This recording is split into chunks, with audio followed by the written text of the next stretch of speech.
ಹರೀಶ್ ರೆಡ್ಡಿ ಅವರು ಎಲ್ಲಿದ್ರೆ ಅಲ್ಲಿ ಲಕ್ಕು ಅಂತಾರೆ. ಹರೀಶ್ ರೆಡ್ಡಿ ಅವರ ಹಣೆ ಬರಹ ಚೆನ್ನಾಗಿದೆ, ಇನ್ನೂ ಚೆನ್ನಾಗಾಗುತ್ತೆ ಅಂತ ಮಾತಾಡ್ತಾರೆ ಜನ. ಯಾಕೆ ಅಂದರೆ 2013ರಲ್ಲಿ ಸುಧಾಕರ್ ಜೊತೆ ಇದ್ರಿ. ಅದಕ್ಕೆ ಮತ್ತೆ ಬರ್ತೀನಿ ನಾನು.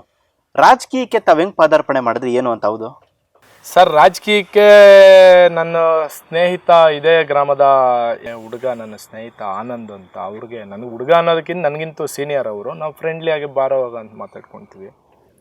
ಅವ್ರ ಚಿಕ್ಕಪ್ಪ ಗ್ರಾಮ ಪಂಚಾಯತಿ ಚುನಾವಣೆಗೆ ನಿಲ್ತಾರೆ.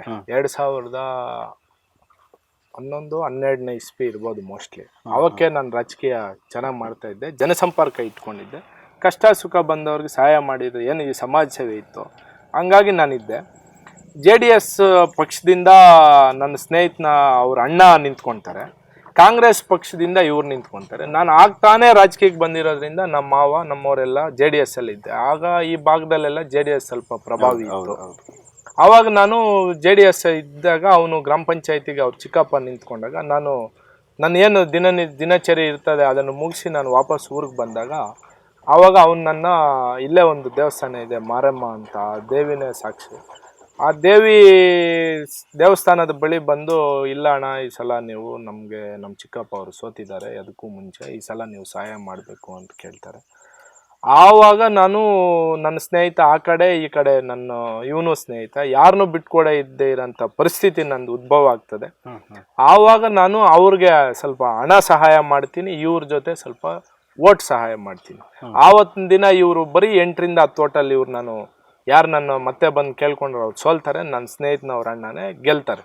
ಕಾರಣಾಂತರಗಳಿಂದ ಮೊನ್ನೆ ಅವರು ಏನೋ ಸ್ಟ್ರೋಕ್ ಆಗಿ ಅವರು ನರಸಿಂಹಮೂರ್ತಿ ಅಂತ ತೀರೋದ್ರು. ಪಾಪ ಅವರು ಭಾಳ ಆತ್ಮೀಯರಿದ್ದರು, ನನಗೆ ತೀರೋದ್ರು. ಅಲ್ಲಿಂದ ಆಚೆಗೆ ನನ್ನ ರಾಜಕೀಯ ಸ್ಟೆಪ್ಪು ಬದಲಾವಣೆ ಆಗ್ತದೆ. ರಾಜಕೀಯಕ್ಕೆ ನಾನು ಬರ್ತೀನಿ ಸರ್.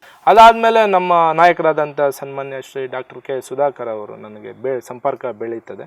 ಅದಾದಮೇಲೆ 2-3 ಚುನಾವಣೆಗಳು ಕಾಂಗ್ರೆಸ್ಸಲ್ಲಿದ್ದರು. ಅವರು ಕಾಂಗ್ರೆಸ್ ಮಾಡಿದ್ವಿ. BJPಗೆ ಹೋದ್ಮೇಲೆ ಅವರು ತತ್ವ ಸಿದ್ಧಾಂತಗಳನ್ನು ನಂಬಿ ಅವ್ರ ಜೊತೆ BJPಗೆ ಹೋಗೋ ಅಂಥ ಕೆಲಸ ಆಯಿತು ಸರ್. PLD ಬ್ಯಾಂಕ್ ಎಲೆಕ್ಷನ್ ನಿಂತು ಸೋತಿದ್ದಂತಹ ಹರೀಶ್ ರೆಡ್ಡಿ ಈಗ ನೆಕ್ಸ್ಟ್ ಬರ್ತಕ್ಕಂತಹ ಮುಂದೆ ಎಲೆಕ್ಷನಲ್ಲಿ ಸಂದೀಪ್ ರೆಡ್ಡಿನ ಗೆಲ್ಲಿಸೋ ಕೆಪಾಸಿಟಿ ಇದೆಯಾ? ಅವರು ಒಬ್ಬ ಮೋಸ್ಟ್ ಸೀನಿಯರ್ ರಾಜಕಾರಣಿ, PLD ಬ್ಯಾಂಕಲ್ಲಿ ಪಳಗಿರೋ ಅಂಥ ವ್ಯಕ್ತಿ. PLD ಬ್ಯಾಂಕ್ ಅಧ್ಯಕ್ಷರಾಗಿದ್ದರು. ಅವ್ರ ವಿರುದ್ಧ ನಾನು ಚುನಾವಣೆಗೆ ಸ್ಪರ್ಧೆ ಮಾಡಿದ್ದೆ. ಆವಾಗ ಅತಿ ಕಿರಿಯ ವಯಸ್ಸು ನಂದು, ನಾನು 5 ವರ್ಷ ಹಿಂದೆ. ಆವಾಗ ನಾನು ಸ್ಪರ್ಧೆ ಮಾಡಿದ್ದು ನಮ್ಮ ನಾಯಕರಾದಂಥ ಡಾಕ್ಟರ್ ಕೆ ಸುಧಾಕರ್ ಅವರು ನನಗೆ ಕರೆ ಮಾಡಿ, ನಾನು ಯಾರಿಗೋ ಟಿಕೆಟ್ ಕೊಡ್ಸಕ್ಕೆ ಹೋಗಿ ನಾನು ಆವತ್ತಿನ ದಿನ ಅಲ್ಲಿ ಕ್ಯಾಂಡಿಡೇಟ್ ಆಗಬೇಕಾದ ಪರಿಸ್ಥಿತಿ ಬಂತು. ದಿಬ್ಬೂರು ಕ್ಷೇತ್ರದ ಟಿಕೆಟ್ ವಿಚಾರವಾಗಿ ನಾನು ಮಾತಾಡಿದ್ದು. ಆವತ್ತಿನ ದಿನ ನನಗೆ ಈ ಟಿಕೆಟು ನನಗೆ ಅವರು ಘೋಷಣೆ ಮಾಡಿದ್ರು. ಇಲ್ಲ, ಬೇರೆ ಯಾರು ಬೇಡ, ನೀನು ಹೋಗಿ ಸ್ಪರ್ಧೆ ಮಾಡು ಅಂದ್ರೆ. ಹಣ ನನ್ನ ಹತ್ರ ಆ ಕಡೆ ಸಂಪರ್ಕ ಸ್ವಲ್ಪ ಕಡಿಮೆ ಇದೆ, ಹಣನೂ ಬೇರೆ ನನ್ನ ಹತ್ರ ಅಷ್ಟಿಲ್ಲ, ನಾನು ಸ್ಪರ್ಧೆ ಮಾಡಲ್ಲ ಅಣ್ಣ ಅಂತ ಹೇಳಿದಾಗ, ನಾನು ಹೇಳಿದ್ದು ಹಣದ ಬಗ್ಗೆ ಅಲ್ಲ, ಸ್ಪರ್ಧೆ ಬಗ್ಗೆ.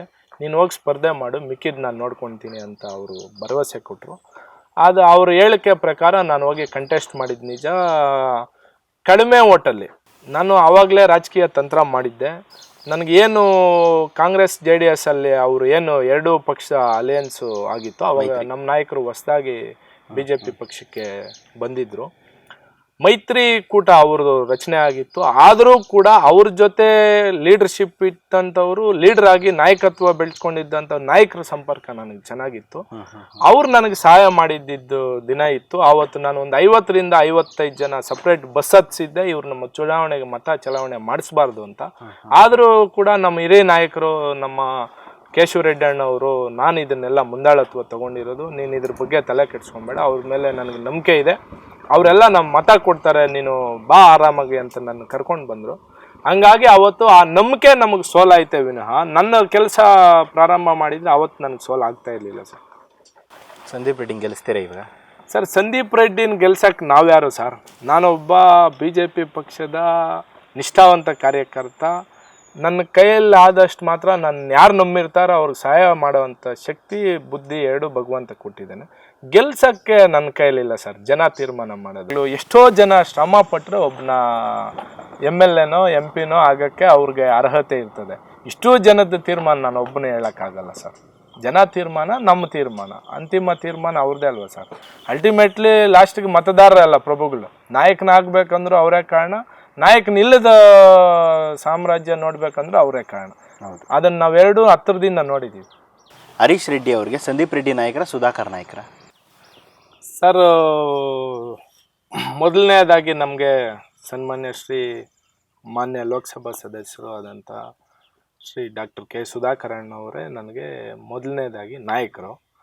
ತದನಂತರ ನಮ್ಮ ವಿಶ್ವಾಸ, ನಮ್ಮ ಪ್ರೀತಿ, ನಮ್ಮ ನಂಬಿಕೆ 2013ರಿಂದ ನನಗೂ ಸಂದೀಪಣ್ಣ ಅವ್ರಿಗೂ ಪ್ರೀತಿ ವಿಶ್ವಾಸ ಇತ್ತು, ಅಣ್ತಮ್ಮಂದರ ಭಾವನೆ ಇತ್ತು. ಹಂಗಾಗಿ ಅವರು ನಮ್ಮ ಮಾತು ಮೂಲಕ 2-3 ಚುನಾವಣೆಗಳಲ್ಲಿ ನಮಗೆಲ್ಲ ಸಪೋರ್ಟ್ ಮಾಡಿರೋದು ಇದೆ. ಹಂಗಾಗಿ ನನಗೆ ಹಿರಿಯ ನಾಯಕರು ಡಾಕ್ಟರ್ ಕೆ ಸುಧಾಕರ್ ಅವರಾಗ್ತಾರೆ, ಕಿರಿಯ ನಾಯಕರು ಸನ್ಮಾನ್ಯ ಶ್ರೀ ಸಂದೀಪ್ ರೆಡ್ಡಿ ಅವರಾಗ್ತಾರೆ ಸರ್. ತಿಪ್ಪೇನಹಳ್ಳಿ ಜಿಲ್ಲಾ ಪಂಚಾಯತಿ ಕ್ಷೇತ್ರದಲ್ಲಿ ನೀವು ಕೂಡ ಆಸ್ಪರೆಂಟ್ ಆಗಿದ್ದೀರಿ. ಹಿರಿಯ ಮುಖಂಡರ ಮಗರೊಬ್ಬರಿದ್ದಾರೆ ಆಸ್ಪರೆಂಟು, ಪ್ರಭಾವಿ ಯುವ ನಾಯಕರಾಗಿ ನೀವಿದ್ದೀರಾ. ಒಂದು ವೇಳೆ ನಿಮಗೆ ಟಿಕೆಟ್ ಸಿಕ್ಕಲಿಲ್ಲ ಅಂದರೆ ಏನು ಮಾಡ್ತೀರಿ? ಸರ್, ನೀವು ಹೇಳ್ದಂಗೆ ಪ್ರಭಾವಿ ಮುಖಂಡರು ಮಗ ಯಾರು ಅಂತ ನನಗೆ ಗೊತ್ತಿಲ್ಲ. ನಾವು ಪಕ್ಷದ ಪರ, ಸಮಾಜದ ಪರ, ಜನದ ಪರ, ಹಿಂದುಳಿದ ವರ್ಗದ ಪರ, ರೈತರ ಪರ ಕೆಲಸ ಮಾಡೋಂಥ ಇಚ್ಛೆ, ಆಸಕ್ತಿ ಇಟ್ಕೊಂಡು ನಾವು ರಾಜಕೀಯಕ್ಕೆ ಬಂದಂಥವ್ರು. ನಾವು ಯಾವುದೇ ರೀತಿ ಆಶೆ ಆಮಿಷಗಳಿಗೆ ಒಳಪಟ್ಟಿಲ್ಲ. ನೀವು ಹೇಳ್ದಂಗೆ ಯಾರೋ ಪ್ರಭಾವಿ ಮುಖಂಡರಿದ್ದರೆ ಅವ್ರನ್ನೂ ಕೂಡ ಕನ್ವಿನಿಯನ್ಸ್ ಮಾಡೋಂಥ ಕೆಲಸ ನಾವು ಮಾಡ್ತೀವಿ. ಅವ್ರ ಹತ್ರ ಕೂಡ ಸಹಾಯ ಪಡೆಯೋಂಥ ಕೆಲಸ ಮಾಡಿ ನಾವು ಚುನಾವಣೆಗೆ ನಿಲ್ಲಬೇಕು ಅಂತ ನಮ್ಮ ಮನಸ್ಸಲ್ಲಿ ನಾವು ತೀರ್ಮಾನ ಮಾಡ್ಕೊಂಡಿದ್ದೀವಿ. ಮಿಕ್ಕಿದ್ದು ಜನ, ನಾಯಕರು, ಪಕ್ಷ ತೀರ್ಮಾನ ಮಾಡ್ತದೆ ಸರ್. ನಮ್ಮಲ್ಲೇನು ಆ ಥರ ಬೇರೆ ಅಳ್ಕು ಬುಳುಕು ಉದ್ದೇಶ ಏನು ಇಲ್ಲ. ಒಂದು ವೇಳೆ ನಿಮಗೆ ಟಿಕೆಟ್ ಕೊಟ್ರಿ ಅಂತ ಅಂದ್ಕೊಳ್ಳಿ, ಯಾಕೆ ಜನ ನಿಮಗೆ ಮತ ಆಗಬೇಕು, ಇಂಥ ಕ್ವಾಲಿಟಿಗೆ ನನಗೆ ಮತ ಆಗಬೇಕಪ್ಪ ಜನ ಅಂತ ಹೇಳಿ ನೋಡಿ. ಸರ್, ಈಗ ರಾಜಕಾರಣ ಬೇರೆ, ರಾಜಕೀಯ ಬೇರೆ. ರಾಜಕೀಯ ಬಂದಾಗ ಎಲ್ಲರನ್ನೂ ಸಮತೋಲನಲ್ಲಿ ಇಟ್ಕೊಂಡು, ಎಲ್ಲರ ಜೊತೆ ವಿಶ್ವಾಸ ಇಟ್ಕೊಂಡು, ಎಲ್ಲರ ಬಗ್ಗೆ ನಾವು ಕಾಳಜಿ ಇಟ್ಕೊಂಡು, ಸಮಾಜದ ಪರ, ಶೋಷಿತ ವರ್ಗದವ್ರ ಪರ, ಹಿಂದುಳಿದ ವರ್ಗದ ಪರ ಕೆಲಸ ಮಾಡಿದ್ರೆ ಆವಾಗ ನಮ್ಗೆ ಮತ ಕೊಡ್ತಾರೆ. ಈಗ ನೀವೇ ಆವಾಗಲಿಂದ ತೋರಿಸಿದ್ರಿ, ಇಂಟರ್ವ್ಯೂ ಮಾಡಿದ್ದೀರಾ, ಜನ ಮಾಹಿತಿ ತಿಳ್ಕೊಂಡಿದ್ದೀರಾ, ಯಾವ ರೀತಿ ಹರೀಶ್ ರೆಡ್ಡಿ ಅವರ ಕಾರ್ಯ ಇದೆ, ಯಾವ ರೀತಿ ಅವ್ರು ಬೆಳೆದು ಬಂತ ಹಾದಿ ಇದೆ. ನಾನು ಸ್ಕೂಲ್ ಡೇಸಿಂದಾನೇ ನಾನು ಸಮಾಜ ಸೇವೆ ಮಾಡಬೇಕು ಅಂತ ಅಂದ್ಕೊಂಡು ಬೆಳವಣಿಗೆಯಾಗಿ ನಾನು ಇವತ್ತು ಇಲ್ಲಿವರೆಗೂ ಆ ಭಗವಂತನ ನಿಲ್ಲಿಸಿದ್ದೇನೆ. ಅದು ರಾಜಕಾರಣ ಆಯಿತು. ರಾಜಕೀಯ ಬಂದರೆ ಒಂದು ಸಲ ಬಟ್ಟೆ ಗಲೀಜಾದರೆ ಮನುಷ್ಯನ ಎಲ್ಲಿ ಬೇಕಾದರೂ ಕೂರಕ್ಕೆ ಸಿದ್ಧ ಇರ್ತಾನೆ ಸರ್. ಹಂಗಾಗಿ ಕೊಳೆ ಆಗದಿರ ಹಂಗೆ ನೋಡ್ಕೊಳೋ ಅಂಥ ಕೆಲಸ ನಾವು ಮಾಡಬೇಕು. ಒಂದು ಸಲ ಬಟ್ಟೆ ಕೊಳೆ ಆಗ್ಬಿಟ್ರೆ ಎಲ್ಲಿ ಬೇಕಾದರೂ ಕೂತ್ಕೊಳ್ತಾನೆ. ಮೋರಿ ಯಾವುದು, ಚರಂಡಿ ಯಾವುದು, ಬಂಗ್ಲೆ ಯಾವುದು. ಅವಾಗ ಬಟ್ಟೆ ಗಲೀಜಾಗೋವರೆಗೂ ಮಾತ್ರನೇ ರಾಜಕೀಯ. ಬಟ್ಟೆ ಗಲೀಜಾದ್ಮೇಲೆ ರಾಜಕಾರಣ ಸರ್. ಸುಧಾಕರ್ ಅವ್ರ ಜೊತೆ ಚೆನ್ನಾಗಿ ಒಡನಾಟ ಇದ್ದಂತಹ ಹರೀಶ್ ರೆಡ್ಡಿ ಅವರು ಏಕಾಏಕಿ ಇತ್ತೀಚೆಗೆ 3-4 ವರ್ಷದಿಂದ ವಿಶ್ವಾಸ ತುಂಬ ಕಳ್ಕೊಂಡಿದ್ದಾರೆ. ಸಂದೀಪ್ ರೆಡ್ಡಿ ಅವ್ರ ಜೊತೆ ದುಡ್ಡಿಸ್ಕೊಂಡು ಸಂದೀಪ್ ರೆಡ್ಡಿ ಜೊತೆ ಸೇರ್ಪಡೆ ಆಗಿದ್ದಾರೆ ಹರೀಶ್ ರೆಡ್ಡಿ ಅಂತ ಮಾತಾಡ್ತಾರೆ ಜನ. ಯಾರು ಜನ ಮಾತಾಡ್ತಾರ, ನೀವು ಮಾತಾಡ್ತಾ ಇದ್ದೀರಾ? ಯಾರು ಮಾತಾಡಿದ್ರು ಪ್ರಶ್ನೆ ಒಂದೇ ಅಲ್ವಾ? ನೀವು ಪ್ರಶ್ನೆ ಕೇಳಿದರೆ ಅದಕ್ಕೆ ಉತ್ತರ ಕೊಡ್ತೀನಿ. ಯಾರು ವಿಶ್ವಾಸ ಕಳ್ಕೊಳ್ಳೋ ಅಂಥ ಕೆಲಸ ನಾನು ರಾಜಕಾರಣದಲ್ಲಿ ಮಾಡಿಲ್ಲ. ನನಗೆ ಜನ ಮುಖ್ಯ ಹೊರತು ಹಣ ಮುಖ್ಯ ಅಲ್ಲ.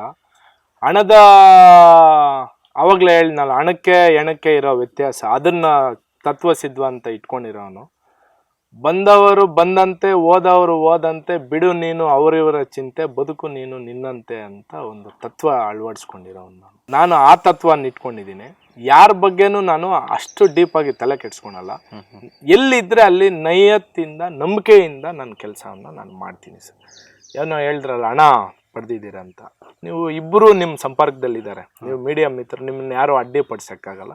ಇಬ್ಬರು ನಿಮ್ಮ ಸಂಪರ್ಕದಲ್ಲಿದ್ದಾರೆ, ಇಬ್ಬರು ನಮ್ಮ ಚಿಕ್ಕಬಳ್ಳಾಪುರದ ನಾಯಕರೇ. ನನ್ನ ಪರಿಚಯ ಅವ್ರಿಗೂ ಇದೆ, ನಿಮಗೂ ಇದೆ.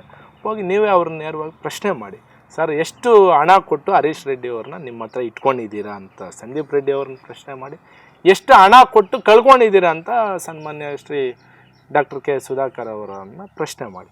ಇಬ್ಬರ ಹತ್ರನೂ ಪ್ರಶ್ನೆ ಮಾಡಿ ಉತ್ತರ ಅವರೇ ಕೊಡ್ತಾರೆ ಸರ್. ನೀವು ಕೊಟ್ಟಲ್ಲ ಅಲ್ಲಿಗೆ ಉತ್ತರ ನಾನು ಯಾಕೆ ಕೊಡ್ಬೇಕು ಸರ್? ತಗೊಂಡಿದ್ರೆ ನಾನು ಕೊಡ್ತಾ ಇದ್ದೆ, ತಗೊಂಡೇ ಇರೋದ್ರಿಂದ ಅವರೇ ಕೊಡ್ತಾರೆ. ಅವ್ರನ್ನೇ ಪ್ರಶ್ನೆ ಮಾಡಿ ಸರ್. ಪ್ರಭಾವಿ ಯುವ ನಾಯಕ ಹರೀಶ್ ರೆಡ್ಡಿ ತಾವು ಓಡೋಗಿ ಮದುವೆ ಆಗಿದ್ರಿ ಚಿಕ್ಕ ಒಂದು ದೇವಸ್ಥಾನದಲ್ಲಿ.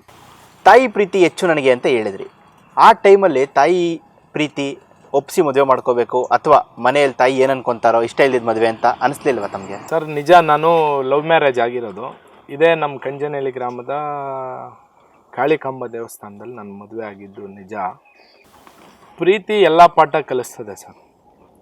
ನನಗೆ ನನ್ನ ತಾಯಿ ಎಷ್ಟು ಸರ್ವಶ್ರೇಷ್ಠನೋ, ನನ್ನ ಶ್ರೀಮತಿಯವರು ಕೂಡ ಅಷ್ಟೇ ಸರ್ವಶ್ರೇಷ್ಠ. ನನ್ನ ತಾಯಿನ ನನ್ನ ಶ್ರೀಮತಿಯಲ್ಲಿ ನೋಡ್ತೀನಿ ಸರ್. ನಮ್ಮ ತಾಯಿಗೂ ಇಲ್ಲಿ ನಮಗೆ ಒಡನಾಟ ಕಡಿಮೆ ಇರೋದ್ರಿಂದ ಅವಾಗ್ಲಿಂದನೂ ನನ್ನ ತಾಯಿ ಪ್ರೀತಿ ಏನು, ತಾಯಿ ಒಲವೇನು, ತಾಯಿ ಅಂದರೆ ಏನು ಅನ್ನೋದನ್ನು ನನ್ನ ಶ್ರೀಮತಿ ನನಗೆ ಕಲಿಸ್ಕೊಟ್ಟಿದ್ದಾಳೆ. ಬುದ್ಧಿ ಬರೋವರೆಗೂ ತಾಯಿ ಬೆಳವಣಿಗೆಯಲ್ಲಿ ಬೆಳೆದಿದ್ದೀವಿ. ಸ್ವಲ್ಪ ನಾಗರಿಕತೆ, ಸ್ವಲ್ಪ ಸಮಾಜಮುಖಿ ಕಾರ್ಯಕ್ರಮಗಳಲ್ಲಿ ತೊಡಸ್ಕೊಂಡಾಗ ನನ್ನ ಶ್ರೀಮತಿಯವರು ನನಗೆ ಒಂಥರ ಗುರುಗಳಾಗಿ ಬೆಳೆಸ್ಕೊಂಡು ಬಂದಿದ್ರು, ಬೆನ್ನೆಲುಬಾಗಿ ನಿಂತಿದ್ದಾರೆ. ಸೊ ಹಂಗಾಗಿ ತಾಯಿ ಒಂಥರ ಸಮುದ್ರ ಇದ್ದಂಗೆ, ಅದನ್ನು ಪ್ರೀತಿನ ಅಳಿಯೋಕ್ಕಾಗಲ್ಲ. ನಮ್ಮ ಶ್ರೀಮತಿಯವರು ಕೂಡ ಅಷ್ಟೇ ಸಮುದ್ರದ ಪ್ರೀತಿ ಇದ್ದಂಗೆ. ನಮಗೆ ಎರಡು ಕಣ್ಣು, ನಮ್ಮ ದೇಹದಲ್ಲಿ ಎರಡು ಕಣ್ಣು ಎಷ್ಟು ಮುಖ್ಯನೋ ನನಗೆ ಅವರಿಬ್ಬರು ಕೂಡ ಅಷ್ಟೇ ಮುಖ್ಯ ಸರ್. ಅವರಿಲ್ಲದೆ ಇರೋದು ಜೀವನ ನಂದು ಜೀವನೇ ಅಲ್ಲ. ತಾಯಿ ಜೀವ ಕೊಟ್ಟಿದ್ದಾರೆ. ಯಾವಾಗಲೂ ಹೇಳ್ತಾ ಇರ್ತೀನಿ ನಾನು, ಜೀವ ಎರಡು ಜಾಸ್ತಿ ದೊಡ್ಡದು, ಜೀವ ಚಿಕ್ಕದು, ಜೀವನ ದೊಡ್ಡದು ಅಂತ. ಈ ಪ್ರಪಂಚಕ್ಕೆ ಪರಿಚಯಿಸಿರೋದು ನನ್ನ ತಾಯಿ.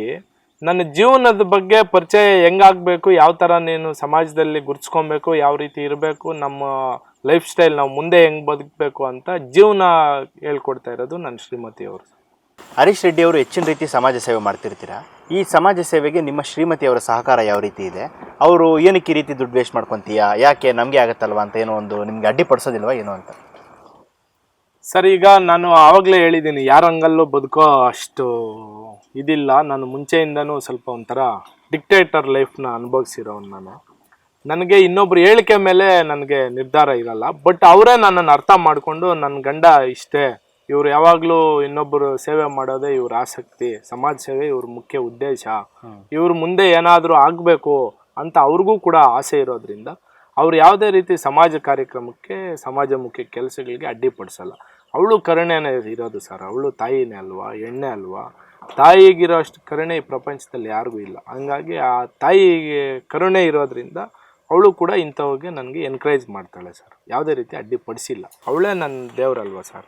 ಒಂದು ತಾಯಿ ದೇವರು, ಎರಡನೇದು ಅವಳೇ ದೇವರು. ಹರೀಶ್ ರೆಡ್ಡಿ ಅವರೇ, ನೀವು ಬಾಲ್ಯದಲ್ಲಿ ಮನೆ ಬಿಟ್ಟು ಹೋದಂತಹ ಸಂದರ್ಭದಲ್ಲಿ ನೀವು ಪಟ್ಟಿರುವಂತಹ ಕಷ್ಟವನ್ನು ಅರಿತು ಮನೆ ಬಿಟ್ಟು ಯಾರನ್ನ ಹೋಗಿರೋರಿಗೆ ಅಥವಾ ತಂದೆ ತಾಯಿ ಜೊತೆ ಜಗಳ ಆಡಿಕೊಂಡು ಮುನಿಸು ಮಾಡ್ಕೊಂಡಿರೋಂಥವ್ರಿಗೆ, ಅಂತಹ ವ್ಯಕ್ತಿಗಳಿಗೆ ಏನು ಹೇಳ್ತೀರಿ, ಏನು ಸಂದೇಶ ಕೊಡ್ತೀರಿ ಅಂತ? ಸರ್, ನಾನು ಯಾವಾಗಲೂ ಹೇಳ್ತಾ ಇರ್ತೀನಿ, ಜೀವ ಚಿಕ್ಕದು, ಜೀವನ ದೊಡ್ಡದು ಅಂತ. ಮುಕ್ಕೋಟಿ ಜೀವರಾಶಿಗಳಲ್ಲಿ ಶ್ರೇಷ್ಠವಾದ ಜೀವರಾಶಿ ಮಾನವ ಜೀವರಾಶಿ. ಭಗವಂತನ ದಯನೋ ಇಲ್ಲ ಇನ್ನೇನೋ ಮಾನವನಾಗಿ ನಾವು ಹುಟ್ಟಿರ್ತೀವಿ, ಮನುಷ್ಯ ಜನ್ಮ ತಾಳಿರ್ತೀವಿ. ನಾವು ಹುಟ್ಟಿನಿಂದ ಬೆಳವಣಿಗೆವರೆಗೂ ತಂದೆ ತಾಯಿ ಬಹಳ ಕಷ್ಟಪಟ್ಟು ನಮ್ಮನ್ನು ಸಮಾಜದಲ್ಲಿ ಎಷ್ಟೇ ಕಟಕನಾದರೂ, ಮಗ ಕಳ್ಳನಾದರೂ, ಮೋಸಗಾರನಾದರೂ, ಕೊಲೆಗಾರನಾದರೂ, ತಂದೆ ತಾಯಿಗೆ ಅವ್ರ ಮೇಲೆ ಇರೋಂಥ ಮನೋಭಾವನೆನೇ ಬೇರೆ ಇರ್ತದೆ. ಸಮಾಜ ನೋಡೋ ರೀತಿನೇ ಬೇರೆ ಇರ್ತದೆ. ಚೆನ್ನಾಗಾದಾಗ 4 ಜನ ಚಪ್ಪಾಳೆ ಹೊಡಿತಾರೆ, ಕೆಳಗೆ ಬಿದ್ದಾಗ 4 ಜನ ಕಲ್ಲೆತ್ತಾಕ್ತಾರೆ. ಕಲ್ಲೆತ್ತಾಕ್ದಾಗ ನಾವು ಕಾಂಪೌಂಡ್ ನಿರ್ಮಾಣ ಮಾಡ್ಕೊಳ್ಬೇಕು, ಚಪ್ಪಾಳೆ ಹೊಡೆದಾಗ ಅದನ್ನು ಖುಷಿಯಾಗಿ ಸ್ವೀಕಾರ ಮಾಡಬೇಕು. ಕಲ್ಲಿಗೂ ಕೈಗೂ ಇರೋ ವ್ಯತ್ಯಾಸ ಒಂದೇ, ತಂದೆ ತಾಯಿ ಮಾತ್ರ. ತಂದೆ ಒಂಥರ ಕಲ್ಲಿದ್ದಂಗೆ, ತಾಯಿ ಒಂಥರ ಕೈ ಇದ್ದಂಗೆ.